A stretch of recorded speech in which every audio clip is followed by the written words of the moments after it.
LifeHertz.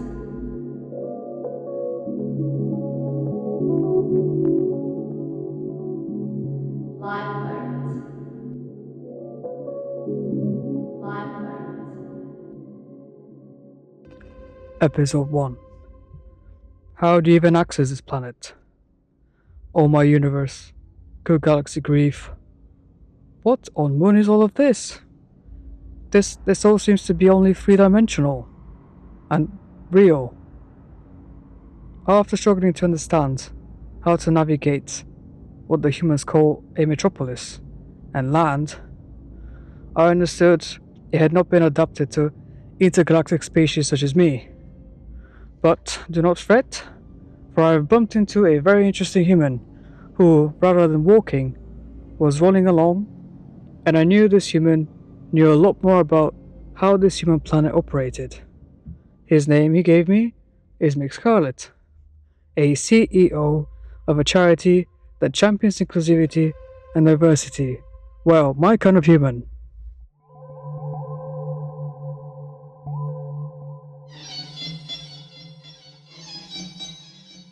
Take me away. Well, because maybe on my planet everybody's welcome and all that. Yeah. Whereas on this planet, Yes. Yeah. what's going on and how come I don't see you outside as often as everybody else? Yes. Yeah. Who are you? Who are you? I am something strange and weird. Okay. Fine. Okay. So I know for a fact Yeah. that humans don't really like to use the word strange or weird. How come? well, I would say that's not necessarily true. I would say that people who are weird or strange tend to be much happier with it than those who aren't. It's almost a badge of honor, I think, for certain people. There are certain subcultures within our major culture that like kind of go, hey, yeah, we like being strange. I've always, weirdo is a word that I completely associate with and love it. And strange, I have no problem with that either. And I think that's the difference. The majority find strength and confidence in being like everybody else, but there are enough people out there who don't. And they don't all agree with what weird and strange is, and they don't all get along. If you look at the history of the planet in the last century, once we had a youth culture thing that developed, basically most youth cultures are about not being like their parents, not being like normal. And yet they spent most of their time fighting each other because they weren't like each other. So we are a very tribal species, and we like that. I don't know why, because it does make our lives so much more difficult. But so that's why, and I think you'll find that the big thing is don't take notice of the media and of the kind of, if you're just traveling down the street, you will see a majority of people that look like they sort of dressed in the dark and that clothes are only to keep them warm. Whereas there are huge numbers of people that apart from all the people that are weird or different because they are not like the majority, there are also people who like to be different. So it's kind of like that. I think the thing is, we don't like the words weird, strange, or different, or whatever, when it's associated with you because you aren't physically or mentally or sexually or whatever like the mainstream.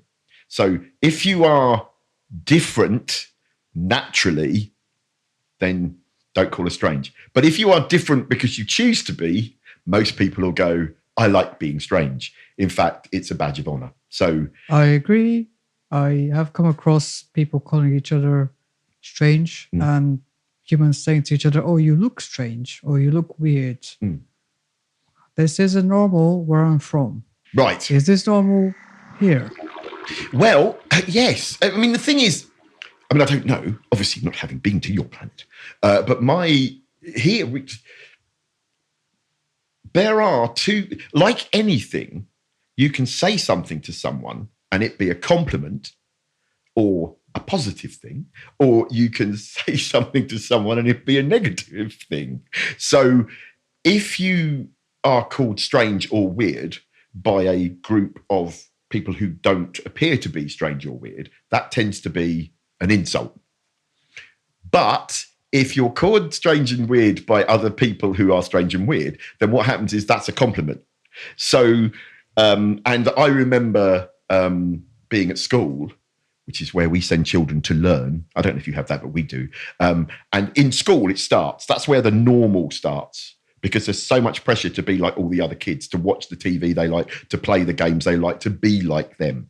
And if you're a bit different, it all kicks off, because kids are weird and they really don't like difference. So that's where we really start picking on each other. Oh, is that, are you talking about the little humans? The little humans, yeah. Because we're born stupid and like completely useless because we're babies, and we have to learn everything. So we get sent to school so that we all learn the same stuff, which is where the uniform comes from. These school is that weird red brick box that you put the little kids in. Yes. And you make them all look the same. Yes, exactly. See, this is it. You're catching on. So what we've done, that up until the age of 5, normally, you're kind of not uniform. Okay, you go to play groups and stuff, but you kind of, you go home and your parents will raise you their way. And some parents might be really cool, and some parents might be very strict. But then at some weird point, 5, I don't know why 5, it's just decided in this country anyway. So they're all shoved off into a kind of box, like you said, where they are regulated and turned into sort of the same thing. So they're all taught the same thing. They're taught how to write and to read and to remember things and to count. And it starts off very simple, and then it ends up as complex as you want to go. Like you said, so uniformity, and that's a very important word, is promoted. And very few schools don't have uniforms.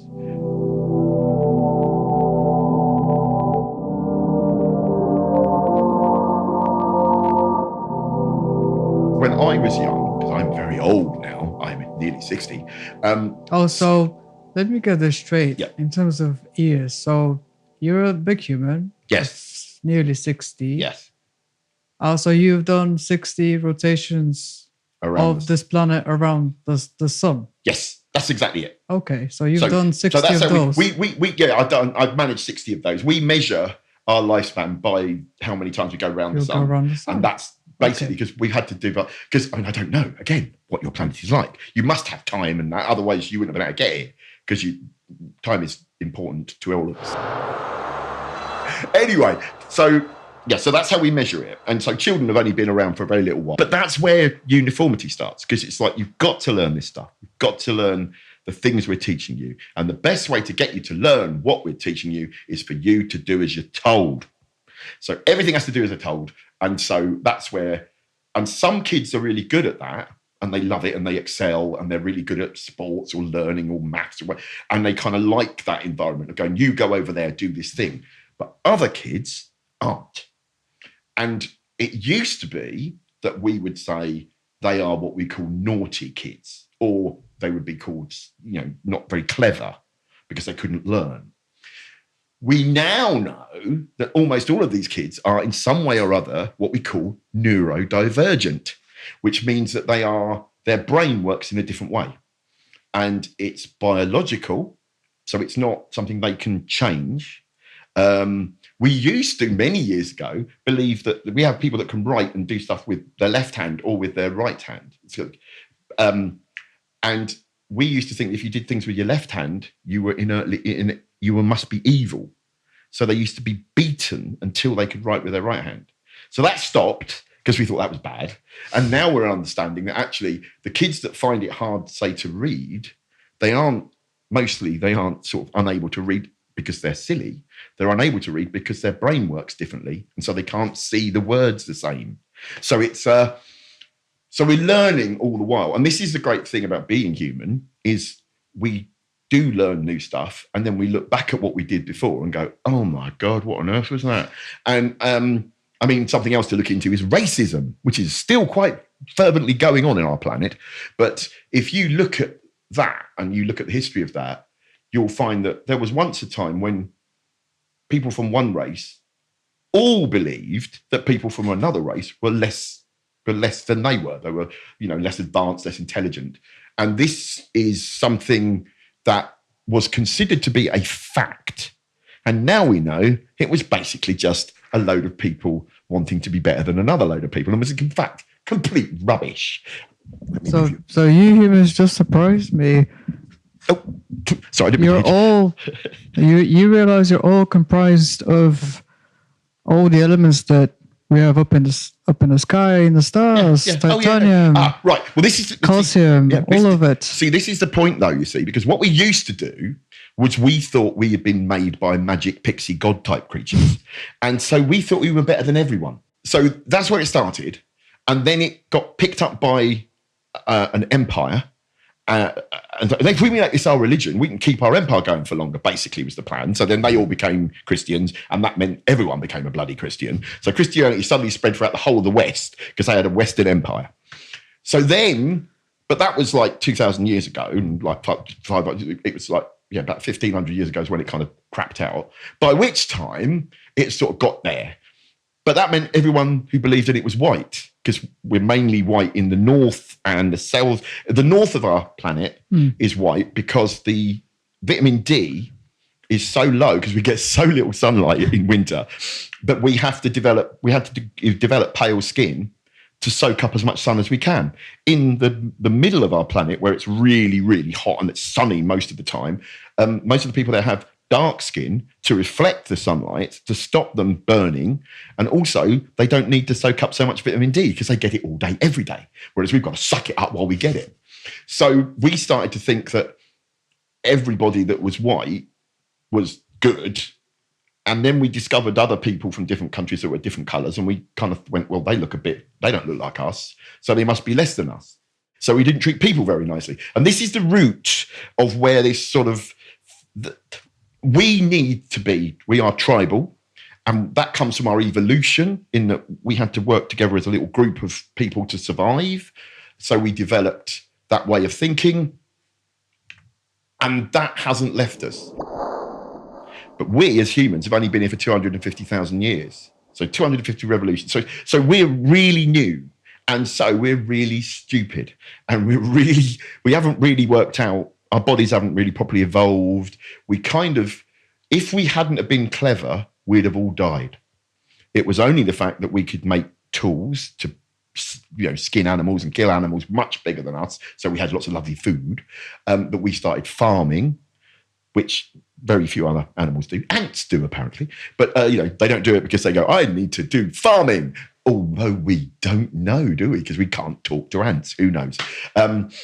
This is something you could find out yourself. I don't know. Can you talk to ants? I can, and they don't exploit each other for the sake of some green paper and gold coins. Yes, so they don't need to exploit anybody. Yeah, it's weird. I mean, I think this is why it's so funny that we think we're the top animal, because we spend so much time fighting and each other, fighting for things that don't matter, worrying about shit that don't matter. I mean, the first question, are you strange or weird? Why does it fucking matter? I mean, does anyone really care? No, but we do. And again, I think that relates to the fact that we are intelligent, but we aren't intelligent enough to see that we're being stupid. So as a visitor to a new place, I have to honor your traditions. So if I look at you and I say you look weird, will that be a compliment? Would you be happy about it? I would be. It depends what you meant, because of course I am a wheelchair user. Well, I was going to say... Right, yes. So I'm going to say that I am a wheelchair user, as you can't see, listener, but the wonderful alien can,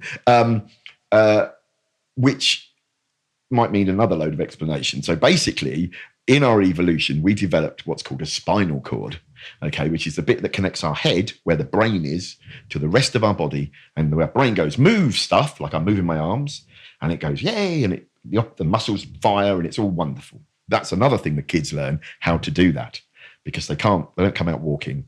We learn to walk. However, when I was 15, had an injury that caused my spine to be damaged. And so now the nerves to my legs don't work well enough for me to be able to walk. So I sit on a thing on wheels called a wheelchair. So if you said to me, you look weird because I'm a 58-year-old man with a spiky Billy Idol haircut and I'm all dressed in black and I am officially weird, then I would go, yes, cool. If you said you look weird because you're disabled, which is the word we use to describe people who are physically different, then, I need to, we'll get to that in a minute. So basically, I'm disabled. So if you said I was weird or strange because I was disabled, I'd be highly offended. So it's tricky. This is what I mean. It's tricky. Language is weird. Oh, why do you have wheels and not many others have? What happened? Right. So for me, did another human cause it? No. I had something that was very strangely because we are all made of cells. And you must have cells on your planet because you do look remarkably like us. You'll be able to blend in, which is good. Because trust me, if you arrive on this planet and you don't look like us, you're in fucking trouble. They will cut you to pieces and poke you with sticks. So make sure you don't, you can tell me because I'm cool. I'm officially okay with meeting an alien. I've always dreamt of this. But I can tell you now, keep it quiet. Don't tell anyone in the government because they'll take you away and cut you up. And you'll never see home again, which is what we do to everything we don't understand. Oh, we like that. Are these the evil people on the top who like to control you every day?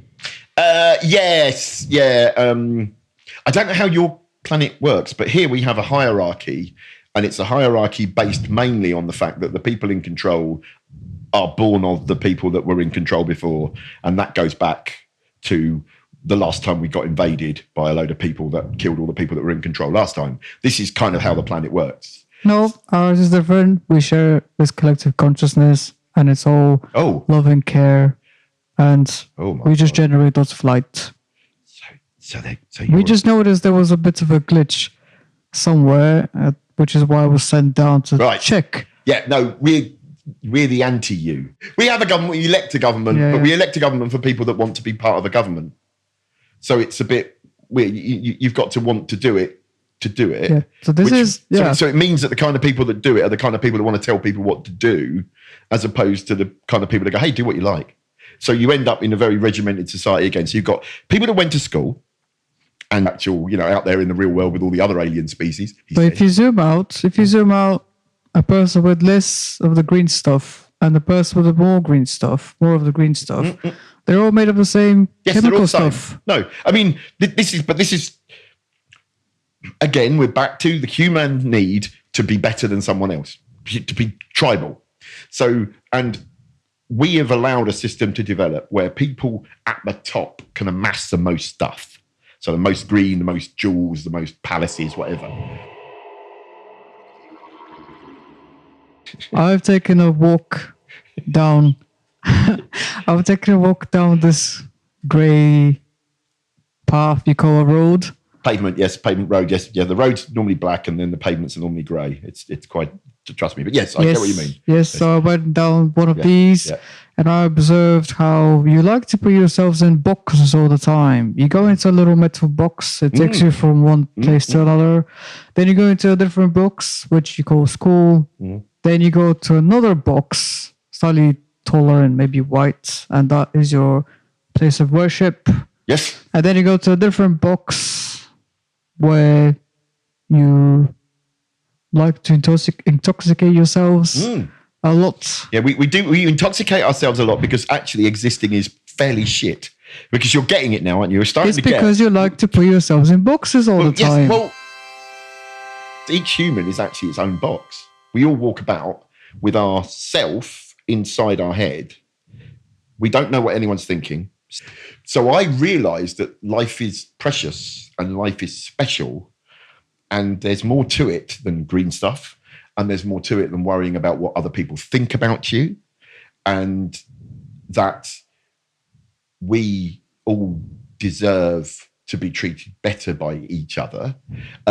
So I didn't necessarily start living that kind of way when I first was young. I was still a young man. I wanted to do all the things that other people did. But gradually, I then learned about, so we talked about the medical model. I learned about the other kind of thinking, which is called the social model, which says that everybody is different.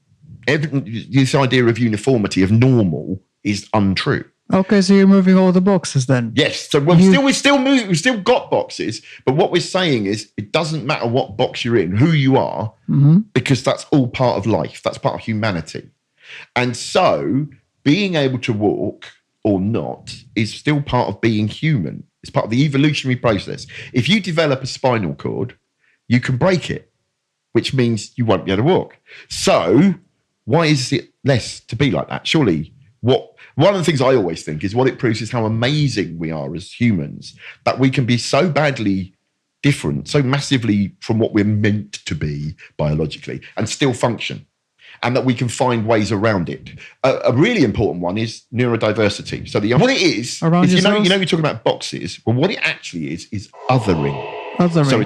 So there's you, and then there's someone that's not like you. And whether it can be race, it can be gender, it can be anything, and disability is one of them. So what we're realizing is that othering is wrong. And that rather than go, well, it works for me, so who cares? You go, actually, does it work for everybody? And the social model says, let's do that. Let's make it work for everybody. So, the simplest description is, I would not be able to walk up a flight of stairs, would I? Right? You do know what stairs are? I know. Yes, good. I know you wouldn't be able to. I wouldn't be able to do it. Right, good. So, I'm glad you've seen stairs, because I have noticed you do have legs. Like I said, if you didn't look like a human, you'd be in so much trouble. If you're just floating about like a green lump of jelly or something, you'd be in trouble. Anyway, lucky. So you walk up steps. I can't do that. So if I can't do that, then what that means is that I have to get up and down levels in our boxes, in our houses or workplaces, that I would need a lift, which is a kind of machine that so you need the box with the ropes. Yes, that's it. Yeah. Or a ramp, which is a gradual incline to take you between heights. We didn't used to build those because they take up space and they're expensive. If you go to other countries, like if you go to the Americas, like especially North America, the USA, most of their buildings are very tall. So they've all got lifts in. Okay. Right. But in England, we didn't build so many tall buildings. Now they're putting lifts in so that people who can walk can't walk up 300 steps because it's too many. So you're telling me that up until a certain point, humans with two walking legs built for other people with two walking legs and forgot about the people on wheels? Yes. Okay, and now they're understanding that because of you, because you're helping. Yeah, because, ironically, they're not understanding it. We had to have a law passed by the people that rule everything to say that you've got to start treating people equally, because otherwise people didn't want to treat people equally. And then when we got the law, we realised that the law wasn't very well written, so they didn't have to treat people as equally as we'd like. So what it means is that people like me who are from the other group, the disabled group, have had to campaign and fight politically for the right to be treated fairly. And what started off as quite a big fight has ended up now culturally slowly easing into the mindset of our society. So most people now would go, disabled people should be able to do more. They should be able to live like I do. I'm not disabled, they are. That's not fair, right? Okay. But when you then say, which means you've got to do stuff differently, they don't like it so much because they're like, why? I like the way I'm doing things. And a perfect example would be a lot of our buildings are quite old. So those old buildings, people are like, oh, they're great. They're old. Look how wonderful they are. And so if you come along and say, well, this old building is no good for me because it was built at a time when they didn't care about people like me. Can we make it good for people like me? They go, no, because you're going to change the way it looks. And I'm like, yes, but that would be that's good, isn't it? Because you're making it modern and no. So there's a big pushback in many situations against that. So you're telling me humans would prefer to preserve an aesthetic piece of building just for the sake of vanity rather than just include another human being in your society? Yes, you have nailed it firmly on the head there. That, I am afraid to say, this is This is selfish. But I like how you've been finding those keys to the boxes. And by keys, I mean the models that you mentioned. The social model, and the medical model. Yeah, there are. I mean, the thing is, they are great ways of explaining to the people who aren't disabled how to think. Many people I meet now think like the social model, but they don't know they are. They still think, oh, poor little thing, you're broken. But they think, but you should have the same rights as I do. You should have the same ability to live a life that's happy and fulfilled as I do. So all we're doing is just trying to say, we're not broken, we're just different. Many people, I am properly broken. My back was broken. So I am broken. But many people aren't. Many people are just born that way. They live that way. They die that way. That's their normal. And I think it's really important to understand that, I've got a good friend that's deaf, and she's always been deaf. But she was raised to be oral because everyone said that would be better for her. So she can't speak. She's taught herself sign language now, but at school she couldn't use sign language and she couldn't hear. So she really didn't do well at school because she couldn't follow what was going on. And it's a lot like that. So it's kind of, but now people go, we're going to start teaching sign language in schools as a language. So things are getting better. But I think it's still a job that we have to do. What I'm now doing is training up younger disabled humans to go out there and carry this work on that I've been doing, because I'm becoming near to the end of my life and I don't want to be doing this until I turn off. So I want to have some fun when I get old. So I'm going, here you go, young people, have all the knowledge that I've got, earn some lovely green stuff and go off and make a living and change the world while I sit on a beach somewhere and get tanned as a fat old man. That's my plan. But what the point is, I woke up one day at 15 and found that my back had broken in my sleep. That's how it happened. It basically collapsed in my sleep. So I woke up, I went to bed able to walk and woke up and I couldn't, right? And I had to relearn everything. So I'm disabled from birth, but I know what it's like to become disabled quickly.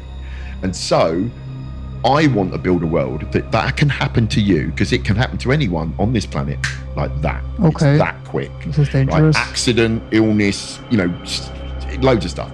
And if it does, why should your life suddenly be less? Once you're over the ill bit, because it might cause illness, once you're over that, you should be able to go straight back to work, go back to your life, go back to your relationships, do whatever you want. You'll do it differently, but why is that not as good? Why is it, it's just not as good because you're not walking, you're wheeling? I want to leave a legacy. Okay. It's a word I've really, and what that means is that I know I'm not going to die in a world that's equal for me, but I do want it to be equal for the next me that come along, the future generations. And so that's why I do what I do. I was really lucky. I met some amazing people when I was quite young, and one of them died this weekend, like last Saturday, and she taught me the social model. So a wonderful person who I'm going to name check, called Vicky Waddington, who was a big disability rights campaigner in the 80s and 90s. And I was a TV presenter at the time. Another little box. Yeah, the little light box. The little light box that projects into everyone's room. And at the time, basically everyone watched. Now they're not so much. They watch the little phone box and the little computer box, but none of that existed then. So it was the big box in the corner of the room or nothing. So I was on that. And that's how we met, because the noise in the little box comes all the way back from the Big Bang. There you go. So that's the glitch. So that's very good. I like that. That's good to think that So that you saw me on TV. So that you makes were somehow you a fan. In the box. That makes you a fan. It was so long ago now that luckily I'm getting a whole new fan base in space. But I like it. Dear Mick, can I have your autograph? Flunget from Alpha Centauri. Excellent. But anyway, easiest way to explain what it felt like was, one of the things about the individualistic and the medical model is you are to blame for the things you can't do, right? Because you are the broken one. And when I was 7, as I said, 7 revolutions around the sun, my father died, and it was society's fault for blaming me rather than blaming itself. All of the people went, oh, it's your fault because you were born that way, rather than it's society's fault for you being born sick and disabled in a world that makes that out to be worse. And that's the point. The point is that what the social model says is we are all valid. We're all important. Our needs are all as equally important as each other. And there are ways of getting that sorted, the ways of meeting that and finding that so that everyone can fulfill their potential. And that especially applies to people that have problems with learning. There's different ways of attaining knowledge and retaining it. And why do we need to, again, put people in because categories? We're back to the idea that there's one way of doing it. And also, does it matter if you don't understand everything? What I do is the right way of doing things.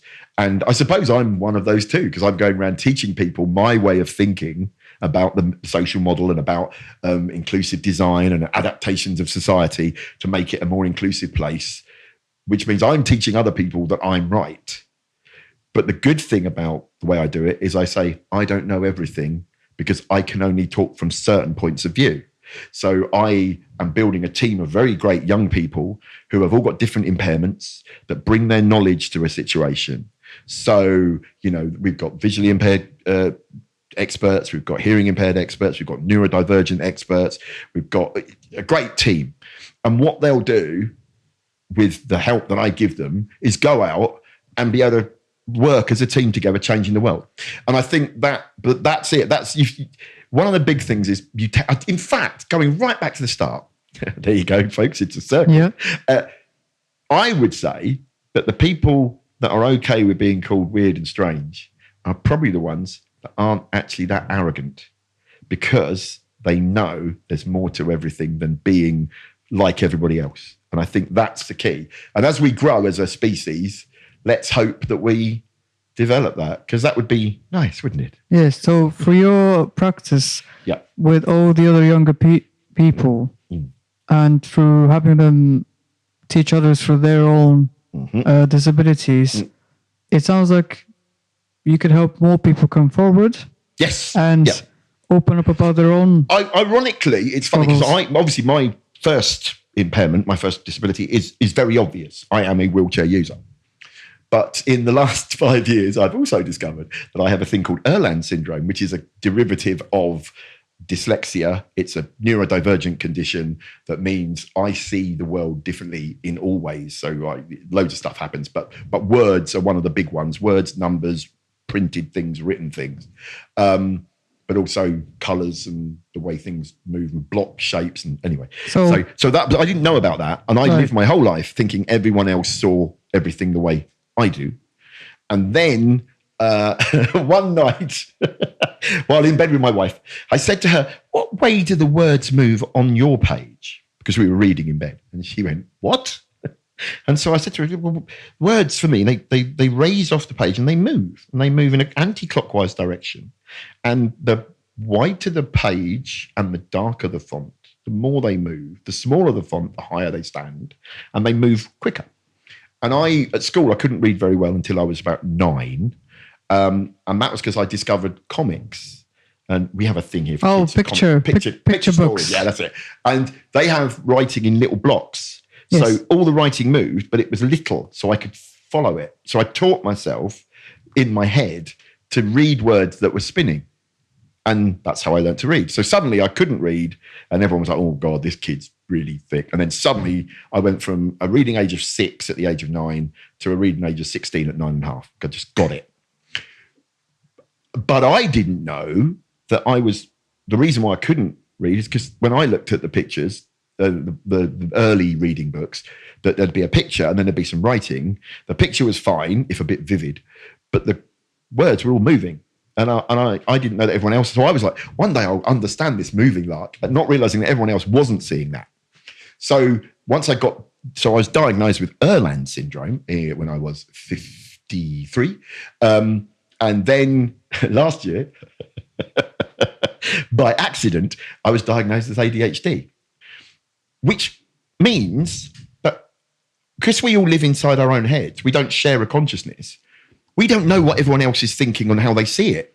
So, for example, the Greeks didn't have a word for blue, right?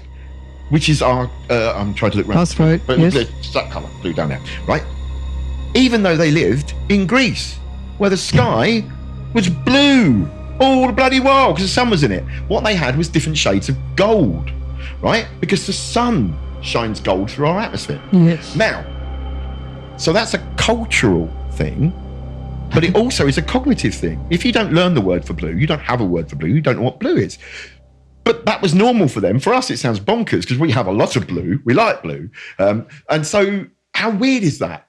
But that's the same as suddenly finding out that you think things differently. Your brain works not like everybody else. Because how would we know? And this is what's starting to happen now, I think, is there's a sudden explosion of people being diagnosed with different types of neurodiversity. But the stupid bit is, of course there are. Because we're all bloody different. Our brains are all different. They might be the same sort of build, same kind of structure, but we are all built differently. Some people are tall and short and black and white and blonde and brunette. So we're going to see things differently. And all it is we medicalize that difference. So we go, oh, it's an Erland syndrome. It's ADHD disorder. So, but what it actually is it's like the rainbow of sexuality. There is a rainbow of ability. And, you know, in exactly the same way that, you know, hopefully we'll move towards a society that says it doesn't matter who you love or what you think about your own identity. It's all good because everyone just needs to be themselves and be happy. We also need to say that, but being different in the way you think and the way you run your life and the way your brain operates is just part of life. And if anything, to anyone like myself that suddenly finds this stuff out, it explains loads of things. One, about myself and about some of my failings and some of my strengths, but also why society is so fucking useless. Because most of them don't think like anyone. I mean, to me, it's so obvious that we're all different, so therefore we're all great, and who cares? Yes, I'll tell you why we sense the glitch on that end of our universe is because I think I can translate it in very human scientific terms as the following. So, back where I'm from, we all sort of echo into each other's beings as frequencies, and we're all very high frequencies, which you humans love to translate as hate, love, anger, sadness, emotion. And all these emotions. Right. Yes, you've categorized them and you've placed them in our little boxes, and you've even colored those little boxes into colors that match those emotions, etc. But really, there's two frequencies that matter in this universe, and these are love. Yeah. And do you know what's the highest frequency? I dread to think. I think you would love it. It's authenticity. Oh. So you humans are just now learning to vibrate at your own, each individual authenticity. Ironically, and I don't understand why other humans don't want to accept that authenticity. Because we still have a hierarchical system where the people at the top. Oh, that's right. I forgot about the people. You've got to remember the people at the top. I forgot. You have that. So imagine that we live in a society where some people have everything. They have all the money, all the power. They can do what they like. They can live how they want. I strongly believe that we will discover as we understand the brain and the biology more. But as I said, that it is the difference in our brain functions and the way we are that have led to us being where we are, and embracing that and encouraging that will lead to us evolving more. Saying to people, it doesn't matter if you don't understand things the way they are. Let's see if we can make it work better. Let's see if we can make this way we live suit you. And that's really what I do. And ironically, I now run a charity, which is funny because I used to be dead against charities. Yes. But I also realised as I got older that when you exist in a society, you really want it to be perfect, but it's not going to happen.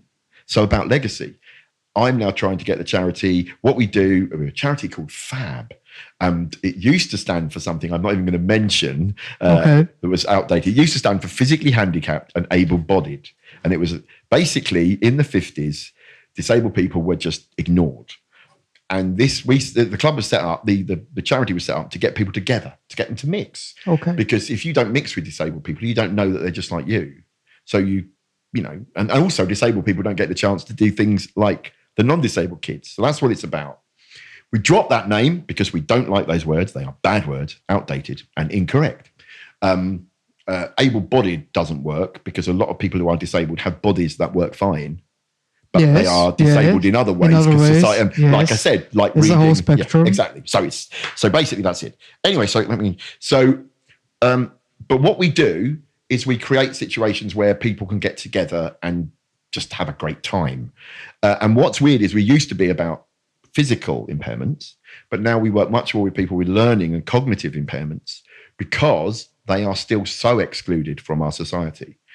We can have this conversation like this, okay, but if you have a profound learning impairment, you probably wouldn't be able to. So you'd have to simplify your language down, and they would talk to you in much broader concepts. But the thing is, and this is going to sound awful, but actually, as a vegetarian, as someone who believes that animals should have rights, it amazes me that we still don't give equal rights to humans who are less capable of understanding all of the concepts that we have. Because loads of the people I know from my work who have differences in their ability to learn and understand are such nicer people. So it's kind of like they are actually a shining example of what we could be rather than an example of what we don't want to be. And yet that's how they're treated. So, and this group of people I put together are part of my drive to train up a group of people that can go out and change the world. They'll make a living, earn some green stuff, and then also leave a positive legacy. And part of my plan is to train up people with learning problems so they can do it too, because they are very excluded, not only from mainstream society, but also from the disabled community. We don't tend to go together. So now that's the plan. And that's all that Phab's about, is leaving a legacy. So your charity is about getting all the walls of the boxes to tumble down bit by bit. To do it by making other boxes where people can go and break those walls down together, form friendships, this weekend we've got a big like adventure, we call them, where disabled young kids and non-disabled young kids are going, kind of up to about teenagers, are going off to a adventure holiday location, and they're going to be doing activities together that a lot of disabled kids would think they'd never be able to do. And then the non-disabled kids will probably help them a bit. And it's sort of that forming those friendships and relationships in a teamwork. Teamwork. Exactly. I know this word. That's it. Yes. Yes. I stumbled upon this. Yes. Teamwork.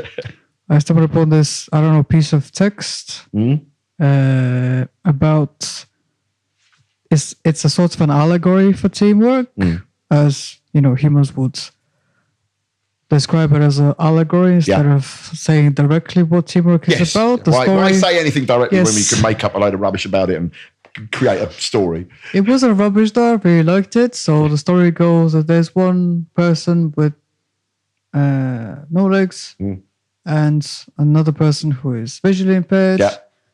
And now they both need a doctor and they both live in the same village. Yeah. But the doctor lives in the other village. Yeah.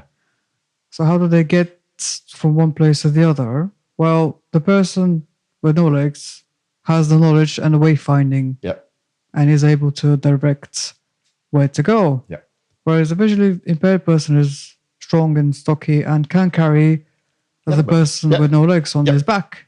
And this is how they team up together and go to the other village, meet the doctor, and they both get cured. Yes. And that, very good, Alex. This is a very good story. I like that. I'm learning. That's it. Well, that is what I did on Beat That with the kids. We'd get kids together, and some of them had impairments, and the non-disabled kid would go. We had a couple of kids. One kid was quite severely paralysed in a wheelchair, but was really clever. Okay. And another one of the kids that wasn't disabled, just wasn't he wasn't very bright. Probably now he probably would be known as dyslexic or something. But then he was he wasn't the cleverest kid at school. Okay. They got together, they got on furiously, and this kid was big, the kid that wasn't that clever. So basically, he just carted his mate about all over the place, and then they worked stuff out together. If we build a world where everyone can fulfill their potential to whatever level that is, what it means is that there will be someone that can do a thing you can't, and that's great.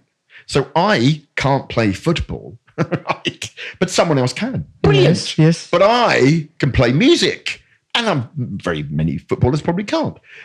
It's about seeing everyone as equal. And it's about saying, so say, for example, a footballer wanted to record a record. I could probably get them to sound pretty good.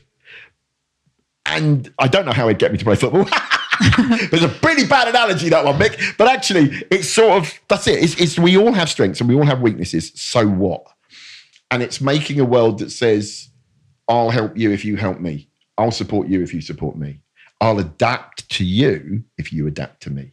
And I think that's the end of it. So yeah. Tell me why then. Yeah. Because I've looked into your archives and records. Dear. And somewhere between your 20-something and 30-something rotations, yes, you were a musician in a band. I was, yes. So how come they didn't appreciate you as an equal on stage? Oh, well, yes, no. Well, ironically, that was when I started to learn that no amount of trying harder and being more like the non-disabled types was actually going to do anything, really. I formed a band. Basically, when I came out of hospital, I started doing music as a hobby to pass the time because I had lots of time on my hand because I was still very ill. And I taught myself to play, and I taught myself to program, and I taught myself to record. It was all lovely. And then I formed a band with my best friend. He was a very good-looking young man, so he was the singer, and I played keyboards. He then left me on my own, so I became a singer and a keyboard player. And then I formed the band and started touring, and we started playing live because it was what you did. Then I started doing gigs further and further afield and doing all over the country. Then I started touring properly. Then I started recording. And then what you do at the time was go to record companies and say, hey, sign us up, give us money. We'll record you music and we'll all become rich. It'd be great. And every time I got to this point, the record companies would go, there's no point signing you. No one's going to want to buy a record by a guy in a wheelchair. No one. But how would they know? Why would they? Well, exactly, because there wasn't a lot of them about. So there's still not a lot of us about. So I think the thing is that, and what they would do is they'd say, but you won't be able to play a big venue. So I'd then go and book a big venue and play it. Or you won't be able to go on tour. So I then went on tour. You won't be able to go into a recording studio. So I picked the most inaccessible recording studio I could find to prove that there is nowhere I couldn't get in. So I recorded a demo for a record company in a studio that was up 4 whole flights of stairs. And we went up and down for days. As I just didn't care, crawled up and down low drive. Because I wanted to do this, but I wasn't allowed to. Because every time I proved that I could do the thing they said I couldn't do, they moved the goalpost. And they just kept doing that until I eventually gave up. So, yes, I did eventually just give up. And I'm looking at we're in my studio, looking at my keyboards now. And I'm thinking, I haven't turned them on for over a year. Because it's weird. When it was my passion, it was my love. And I lost it because you can't keep being told no. And I think that this is another thing that happens to a lot of disabled people is they go out into the world ready to do whatever they want and they keep getting rejected. And again, it's why I want to leave a legacy because I know now that there are some new young disabled people coming up wanting to do music, but they're also facing the same things I faced. And that's shocking. I've got a mate who's young enough to be my child who's still he's in his 30s and he's still having a hard time. But I also know of people young enough to be my grandchildren, in their 20s who are being rejected. And so, now in the industry, you can make your own way. There's Bandcamp. It's easier to do. You can be yourself, your own record company. But it shouldn't be that you can't get the chance to become massive because you are disabled. And it is, ironically, very much a physical thing, like a wheelchair or something like that. We, for some reason on this planet, have a very great affection for people who are blind that do music. And I think it plays into this idea that if you lose one sense, you gain another, which is actually bollocks. Okay. Right? You do not do that. So basically what happens is you rely on your other senses, but anyone who went blind would have to learn to do that. It's not intrinsic. You learn to do it. But so we don't mind blind people being musicians because it's like, oh yeah, blind, blues, willy, jazz, funky blues. That's great. But if you're physically different, people go, well, who'd want to have sex with you? And apparently that's all you need to be if you want to be a musician is sexy. God knows why. I mean, you know, most but anyway, who says I'm not sexy? I was gorgeous when I was 20. Fucking gorgeous. Anyway, so I think the thing is that's ironically, I was doing all that and I got into television and they were fine with it. They almost made it a feature. And it seemed really weird that I would get people write to me going, cool, you're a bit fit. I really fancy you. Because I've been on telly. And then I go to a record company and they go, but no one's going to want to put a picture of you on their wall. And I'd go, but I'm just going home to sign 100 posters that I'm giving out to all my fans. What are you talking about? But it's, again, we're down to silos because people don't know. They only see their own world. But the record industry thinks one way. The television industry thought slightly differently. And yet I also tried to get jobs in normal jobs when I was younger and was flatly refused the chance to work in places because disabled people are always sick. So it's stereotypes and thinking about people the way they are is something that happens. And you just kind of, again, I've lived my life. I've done it. I'm fine. I'm happy. I couldn't be happier really with my life as it is. But I would like. But it's because you found a purpose. Apologies for the interruption. Yes. No. Yeah. I have found a purpose. I found my special purpose. Just anyone that knows the film The Jerk will know that I'm now making a joke. But those of you who don't, seek it out. Steve Martin, The Jerk. It's great. Anyway, my special purpose is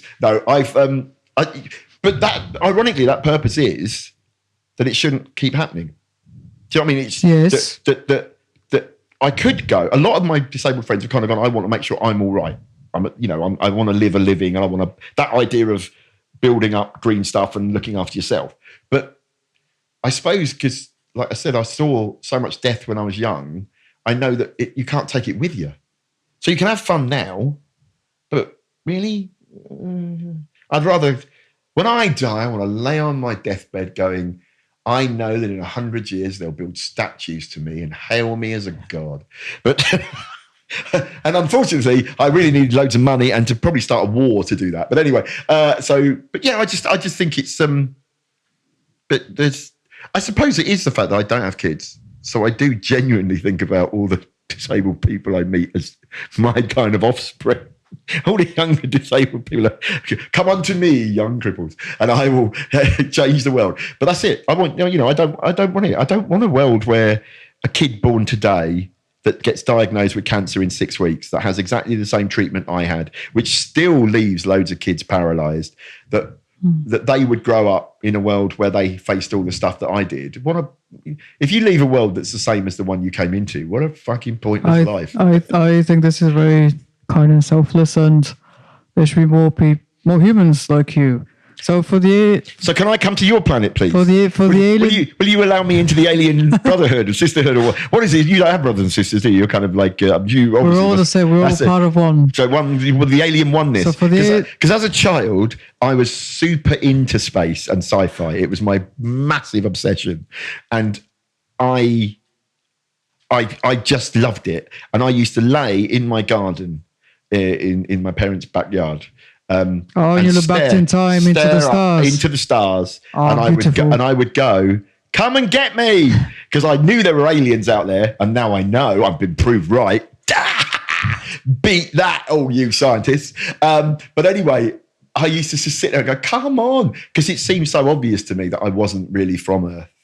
Because everything just seemed weird and human. Now I know that it's because my brain wasn't wired the way everyone else's was. So nothing made sense because they all seemed so bloody weird. So for the alien entities tuning into the frequencies of this planet, the box that we're in seems to be quite lovely, despite us categorizing everything in boxes here. But how would you leave this box and...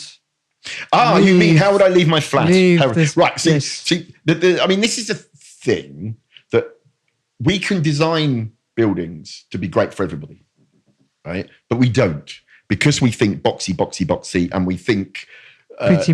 Yeah, we do think pretty, but also the people that do the building and the making and the sort of designing of the boxes tend to all get taught how to do it by someone who's already done it, and they've been taught by someone that's done it. Before. And so, so it's this idea of continuing knowledge, but actually what you're doing is you're creating sort of conventions and ways of doing things that become the way to do them, as opposed to a way to do them. So, for example, if you study architecture, you will learn about how to make steps, and you'll do a whole sort of semester on steps and stairs and staircases and different kinds of ways you can cantilever them and design them, and aren't they lovely? But you don't do anything about ramps and lifts. That's something else you do. That's something you can. Do you know what I mean? So already you've got people being taught how to make something that doesn't work for everybody, but not how to make it work for the others that it doesn't work for. I'm not against steps. They're very sensible. They are a well thought through design if you can walk. But if you can't, and even if you can walk, there are ways of designing them to be better for more people. And then there are ways of designing them to be crap for most people. And that's the truth. So really, we do live in a world where everything's designed to be simple and cheap. So the box that I live in, my flat, is on the first floor of a block in sunny Camden. And sunny Camden, if only. And Camden is a very weird place because Camden has got lots of old buildings in it, and it's got lots of very modern buildings in. But what has happened is a lot of the modern buildings have been built in the environment of the older buildings. Okay. And so there's been a push to keep things old. So things have been done to make where I live less inclusive for me. And a perfect example, and something you should definitely look up, is the cobblestone.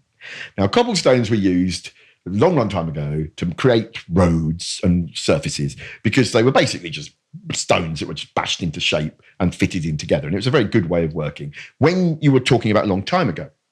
But they don't work now in a culture where you go, let's make things accessible and inclusive. But yet, because they look like they're old, they've been laid in places that are brand new to make them look old. So it's not only maintaining the age of a building and saying old buildings are good, it's saying that building new buildings like old buildings is still good because it's a convention. Hooray, we love old, we don't like new, modern glass boxes. Whereas for disabled people, modern buildings are better because they've been designed with more thought. And so for me, I'm lucky. I live in a block of flats with 2 lifts. We made sure it had 2 lifts. We used to live on the ground floor, but one of the things about the ground floor is you can be victims of crime. And so my wife and I were both victims of crime. So we said, sod that, let's go live on the first floor. Well, they can't get to us. So that's why we came up. And so there's 2 lifts. If they both break, I'm stuck. When I get outside, I have my own motorized metal box, a car that I drive. Oh, wow. I can access the bus. The big round, the big red ones that we have here. Yeah, big, okay. But only one of us. They only allow 1 wheelchair personage on each one, and that's the funny bit. Oh, really? Yeah. Recently, I was coming home from an event at the Houses of Parliament, which is where all the people that run everything are. I'm not there yet. The box that's labelled number 10. That's it. I was outside. That's it. Outside number 10. I was there, and so I thought I'll catch a bus. So I wheeled a very long way to catch a bus. And then I was sitting there waiting for the bus, and the bus came by, and someone in a wheelchair was on it. Someone, a wheelchair user, was on the bus. So they went, you can't come on. Yes. And this is one of the things I think that I would say to someone that's not disabled, this is how it feels. They've designed, we didn't used to have a space on the bus at all. We didn't have a way of getting on a bus. So the buses were not accessible. And then they went, let's make them accessible, thinking they were doing a good thing. And what they did was they made it so that there's 1 space on a bus for the wheelchair. That's also used by buggies and people with luggage, but we won't talk about that. Okay. But what it means is if you have a friend and you're both wheelchair users, or as I was, I'm just another person, there's 2 of us about, more than 1 of us, good God. So I'm waiting at a bus stop, the bus pulls up, there's already someone on it, I can't get on.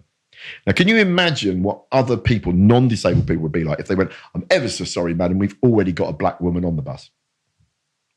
just go mad. You wouldn't put up with it. Yes, but that's what it's like. And like so, that, yeah. and the argument is, oh, there's not enough space and all that. And it's like, well, it's design, isn't it?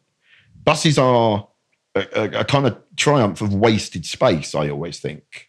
And there are ways of building them. And now there are moves to design them so that there's more space that's just standing sort of wheelchair-y possible space.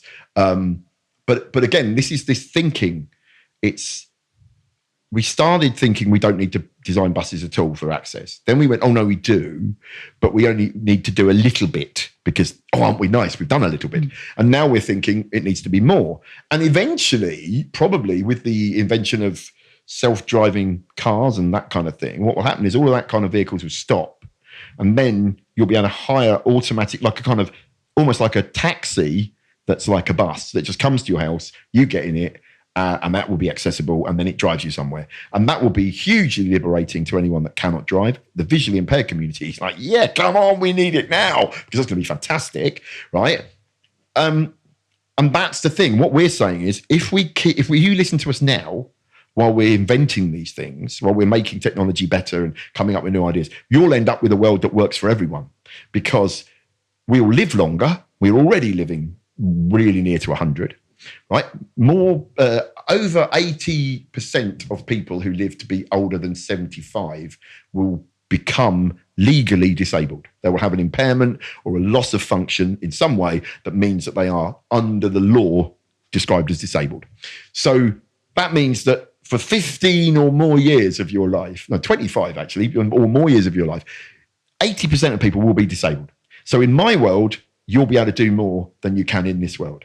And then in the next step, you'll be able to do more. And in the next step, so as we age and as we change as a society, understanding this way of thinking means that you end up with a much better society for everyone. And that's sort of it. It's kind of, I've lived a world where I've been excluded from doing loads of things for a very long time. But I don't see it as being about me or about wheelchair users. It's about everyone. And I think that that's the big drive now from not only the disabled community, but I think a lot of other minorities are starting to see that there's this thing called intersectionality, in that you can be disabled, but you can also be from a different ethnicity, you can be a different gender, you can be a different sexuality, you can be old or young or whatever, working class, upper class, whatever. And all of those can be mixed. So actually, we need to start thinking across the board. It's not about wheelchair access or, Braille or have you got a BSL interpreter. It's about how do we make all of this work together, and how do we make it work so that the interpreter can speak other sign language languages and stuff. So that's the next step. But do you think you can, as a human, use another allegory that I stumbled upon? And I only stumbled upon it because this model of teaching and indoctrinating humans into becoming something that only feeds this capitalist model of your being. This just prompted me to look into allegories that might help you escape it. Do you know which allegory I'm talking about? No. Plato in the Cave of Shadows. No. Ooh. See, that's Greek, you see. I went to a normal school where we didn't get taught Greek stuff. I see. Yes. It's probably ironically, what you've cracked on there is, not cracked on, you can take that bit out. What you've cracked on there is that is one of the things that the people that are quite wealthy. Yes, I think the people on the top. So the people at the top know about it because they get taught this stuff. But we don't. We have to learn it ourselves. So I've not heard this. You're going to teach me something, which means I'll learn something, which is great. But what it is you have now captured why these people kind of go, oh, I'm bloody great, me. I know about Greek history or Greek stories, and you're like, great. It's very useful. Has to be shared. But also, does it really help you that much? I mean, it's very lovely, but does it really mean that you're better than me because you know about something that was written in a book, thousands of years ago by some bloke who, I mean, let's face it, the Greeks also believed in the four humours of biology, which actually meant that billions of humans died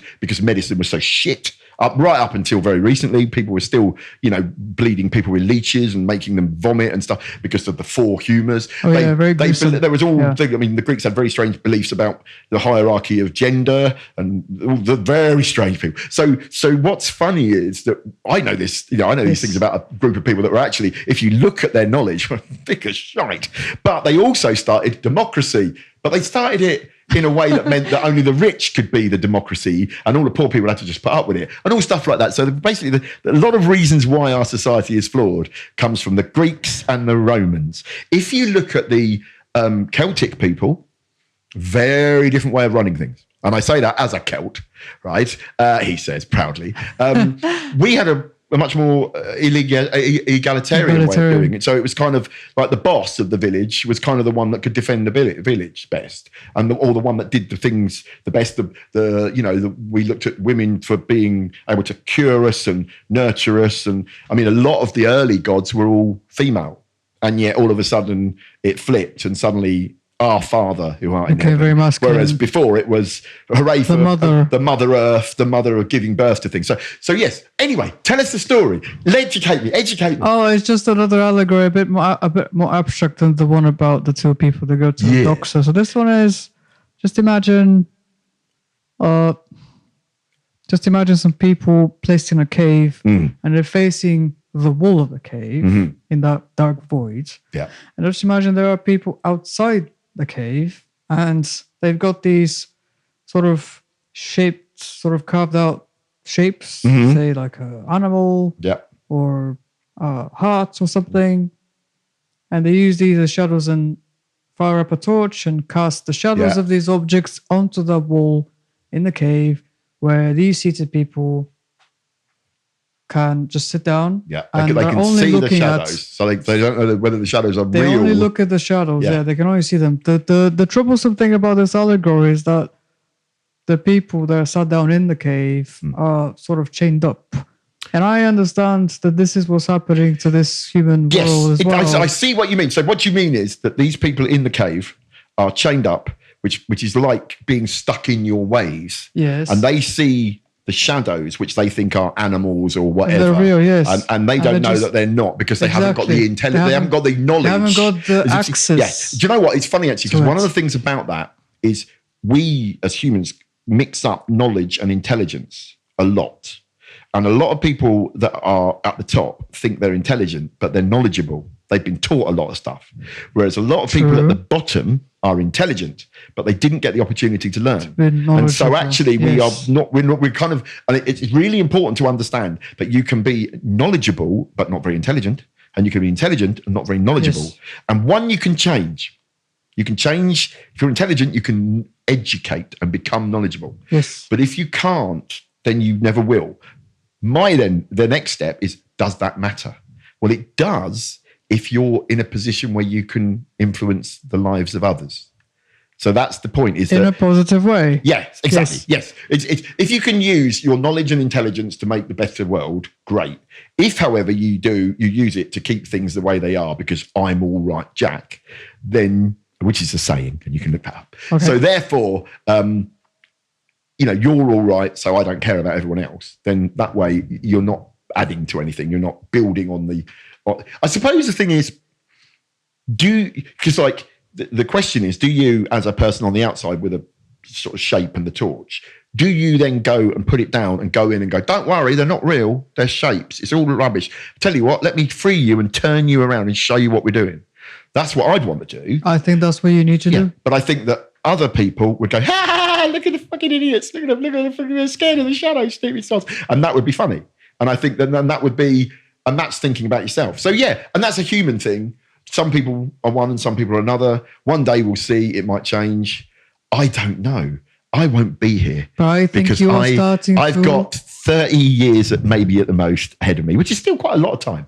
But I don't think it will be done in that time. I don't know. I think you could do a lot in those 30 rotations around your sun. And I think you're already starting to help people distinguish between the shadow and the real toy that's been projected onto the shadow. I think even more than that, it's not, because you can go in and say, hey, yeah, don't worry, man. It's okay. Those aren't real. They're shadows. Or you could go in and free everybody and then go out and find out. Yeah, this is how the allegory ends. Yeah, that's it. Yes. Because for me, part of the reason why I want to work with young people and talk, you know, I do feel a bit weird when I'm a 60-year-old man and I've got surrounded by all these really fantastic 20-year-olds and 20 and 30-year-olds. But it's kind of like they'll see things differently. I grew up in a world that was, you know, the 60s was when I was born. So I grew up in the 70s. So, you know, I was saying to you earlier that meeting you is a bit like an episode of Mork and Mindy. And you're my Mork and I'm your Mindy. But so anyone that doesn't know, just look up Mork and Mindy in Google. You'll love it. It's great. But it's brain's gone again. This is welcome to the world of ADHD, folks. Right? Because what happens is you grew up in the 70s. You grew up in the 70s. Yes, that's it. So thank you. This is what ADHD needs. You just need it's not senility, it's ADHD. Your brain, I was suddenly starting looking at the volume of the recording, which is going very well. Anyway, so I grew up in the 70s. My experiences were very different. One, a really great way to understand is I grew up in a society where I didn't have the legal right to be seen as equal. I was 30 when this country passed a law that said disabled people should have the same legal rights as non-disabled people. So under the law... So what year did that happen? 1995. So I was 30. 1995. So you imagine all of my formative years, everything that shaped me as a child, I was seen as less than. And you could go, no, cripple kid.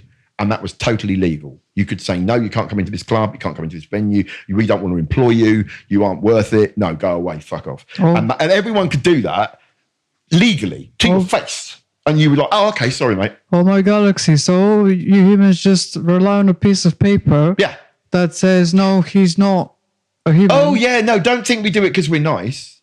I mean, see, this is another problem, you see, because a lot of people that are religious say that we don't do things because we're worried that God's going to punish us. I don't agree with that. I think actually, if anything, it's the kind of idea that God's going to punish us that ends up with people thinking they can do bad things because they just go, well, God wanted me to do it. And there's enough people that run the societies to go, yeah, that's true. Okay. In fact, yes, go away and kill a whole bloody load of people because our God's better than their God and all this crap. But actually, it's more about sort of saying that we are intrinsically good. People are pretty much... Most people, given the opportunity, will do a good thing rather than a bad thing, right? And that should be celebrated. That's one of the things about being human, I think, that is really positive. But we kind of tend to elevate those that are the ones that wouldn't. I don't know why, but we do. So mainly because they're the ones that will step on anyone to get on. But we so we aren't intrinsically bad, but I think that we can be better and we can go further and we can build a better tomorrow. And I kind of hope that that's what we do because, like I said, you know, otherwise this alien and the entire species will come down and eradicate us because we all know that sorry, I said she because she's taken the form of a female, but she's, you know. But anyway, so they've come down and they're pretending to be nice. And what they're actually doing is they've got a little book going, no, they're quite bad. Do I want... I don't know. I might have to go back to the Intergalactic Council and go, just wipe them all out. They're bloody awful. So be careful. Be nice, folks, because it's not God that's going to punish you. It's the alien I'm talking to. Well, on a final note, before I have to go off to the next human adventure that I need to experience. Yeah, I'm laughing out of fear because now I've suddenly realised that this can be true. Anyway. Before I go off to the next human experience and double more into these earthly delights, yes, I'd like Mik Scarlet to create a world building scenario. Yes, in your head, obviously vocally. Mm-hmm. So all the humans and alien entities who are listening to the frequencies. Yeah, describe a perfect, accessible world. So you know how you world build, and just imagine and describe how after you leave your box, how will this? So what you mean is, if I became a god, what would I build? Not more like an architect for Yes, everybody. but like an architect, but Yes. but that's have godlike powers. I like it. I can go with that. Yes. But to be honest, it wouldn't be a specific world. What it would be is a world where everybody had equal input. Because I think that's the thing. I don't know the answer for everything. I don't know I couldn't design everything right. So I'd want to know, like I said, I'm working with people who are visually impaired and hearing impaired and neurodiverse and and I want them to say, well, I'd like this. And then someone has to go, well, I like that. Working with one of my associates, Libby, who's hearing impaired, we were doing an audit recently and she went, it's lovely, but it's really echoey in here. And I hadn't even noticed. Now, I would have said, let's put sound deadening sort of materials in the ceiling but it'd be great for in here because it'd make the studio a lot better. But it's kind of like, I don't know. So it would be a proper democracy where we said that yesterday has got some great things about it. Let's go through them all through the lens of everybody's experience and say what's good and what's bad. And there are some things that are obviously bad. Racism, misogyny, all just really obvious to me anyway. But there's littler things. Like I'm in a manual chair, so I can sort of jump up little steps. Okay. But a lot of my power chair user friends can't. So what would be good for them wouldn't affect me at all. I'd be great. A level access, fine. But I can do a little step if it's necessary. But for them, they can't. So they would, I believe that if it's important to you, then it's the thing that should be done. And another example of that is if you see when you're walking down the pavements and the roads, there's this stuff called tactile pavements. Yes. And it's these little lumpy things that are there for visually impaired people to know when the road is ending and the road, like the pavement's ending and the road's starting or stuff like that. Yes. For wheelchair users, that's quite uncomfortable. You go over it and it's like, because it bounces you. Okay. So it hurts. But it only hurts a little bit. But for visually impaired people, it's absolutely essential that you don't just walk out into the road and get killed by cars. Oh, of course. So they trump, our discomfort is trumped by it's essential to them. And so I think that's really important that you start saying, well, does it matter to me? No, not really. Does it matter to you? Yes. Right. Then let's change it. And I think that's how you build a better world, is you have to start listening to everybody. And it's weird at the moment, you've got this really weird backlash because more and more people are being diagnosed as neurodivergent. Because like I said, it's not normal and different. It's actually rainbow. We're all, and it truly is. Neurotypical is something that isn't as real as you'd like to think. But anyway, so, but everyone's going, oh, these people being diagnosed. But it's like, no, that's what it's always been. We've always been different. It's just we didn't know it because we didn't know what to call it. Some kids were good, some kids were loud, some kids were quiet, some kids could learn, some kids couldn't, right? They grew up to be people. And what happened was in the past was people would grow up and be told that they were less. They would feel inferior. They would have mental health problems because they were being excluded and not included and not given the freedom to be the thing that they can be. So again, it's about potential. And what we're happening is we start saying, hang on a minute, no, we are all different. We do have a potential. And there are benefits and drawbacks to being normal or not, because normal's a myth. But the majority, it is a pendulum swing, right? That's what biology does. So it's mostly in the middle. It kind of swings in the middle. But every now and again, it goes right up high. So you'll get a really tall person, a really short person. You'll get someone with fantastic vision or blind, fantastic hearing or deaf.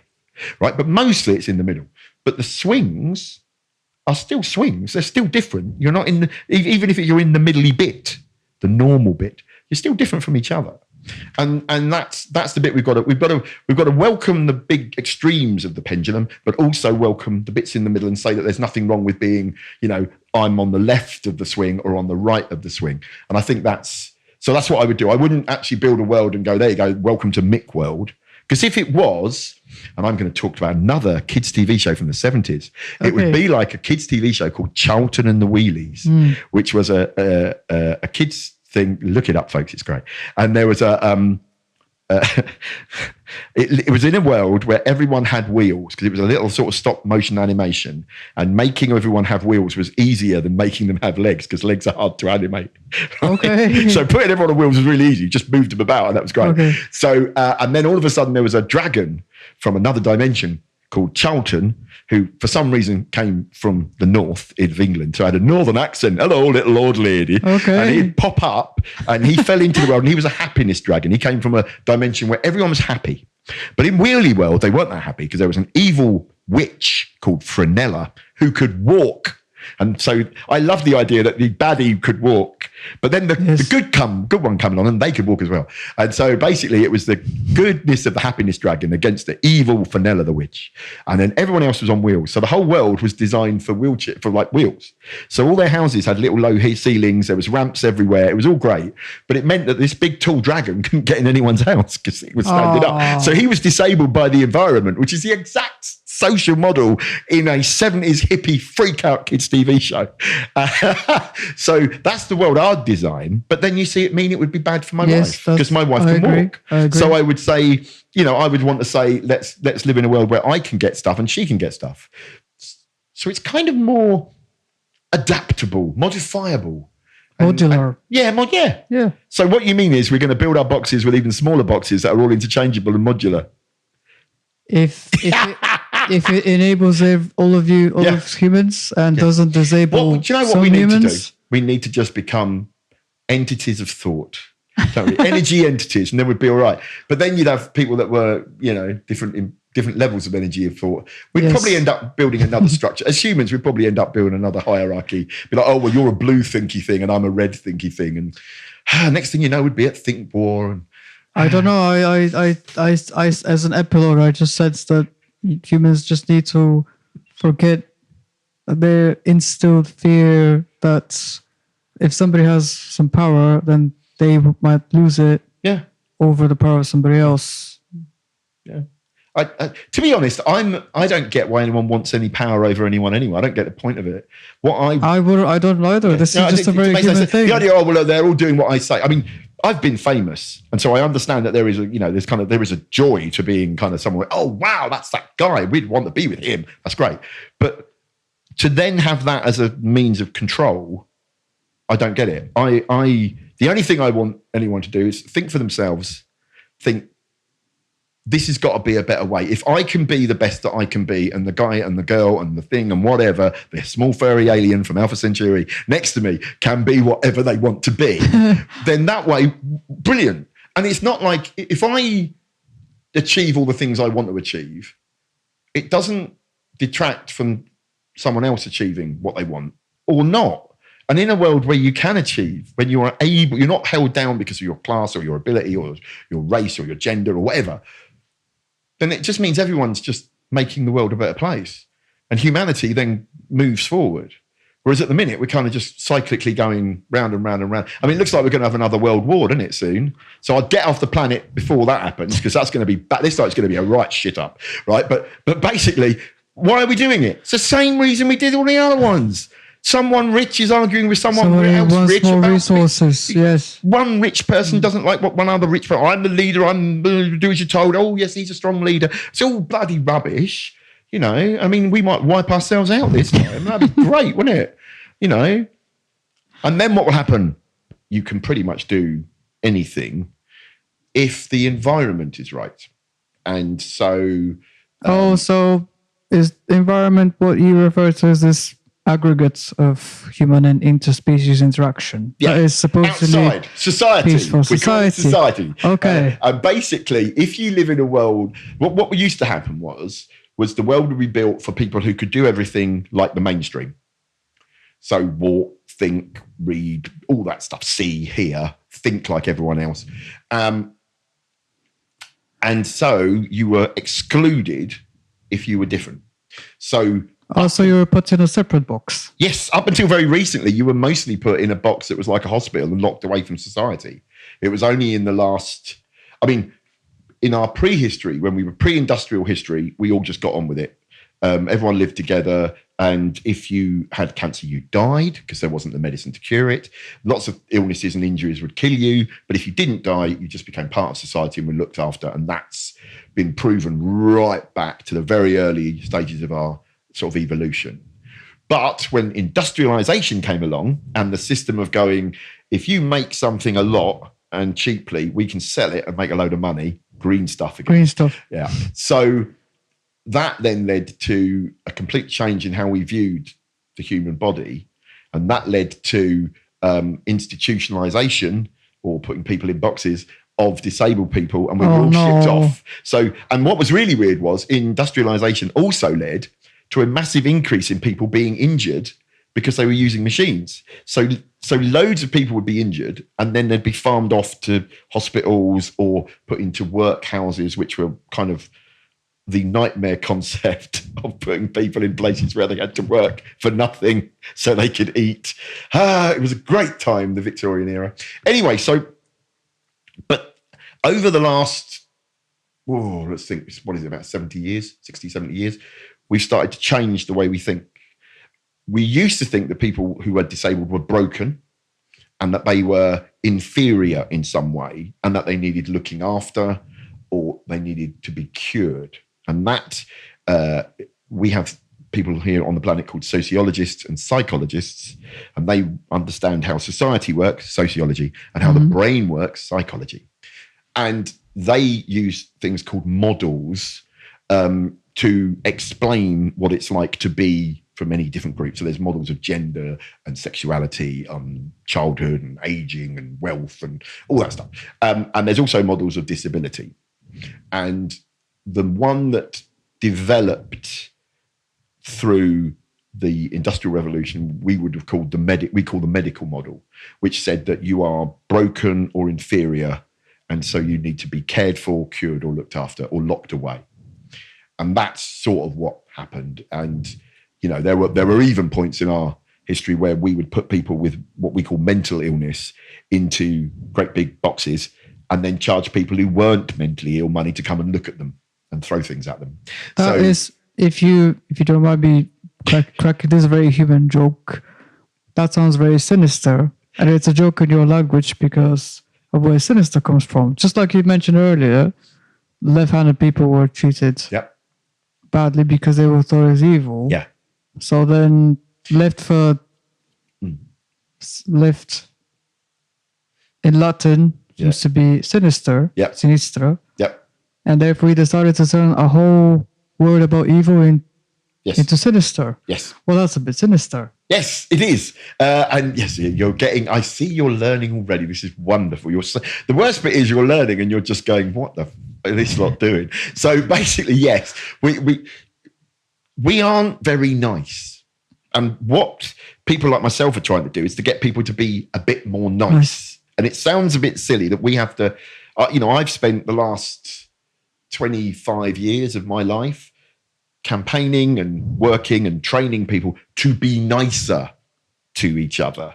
And there's been huge resistance because nice also means caring. And one of the things is the people with all the green stuff think that that's going to cost them some of their green stuff. And it is, because to be nice to people costs more at the start of the process. So they don't like it because they don't want to spend any of their green stuff on someone else if they can spend it on themselves. So don't you think as humans that's a bit selfish that somebody with a lot of green stuff... I'm not selling the human race to you very much here, am I? But yes, I'm afraid that we are quite selfish. LifeHertz.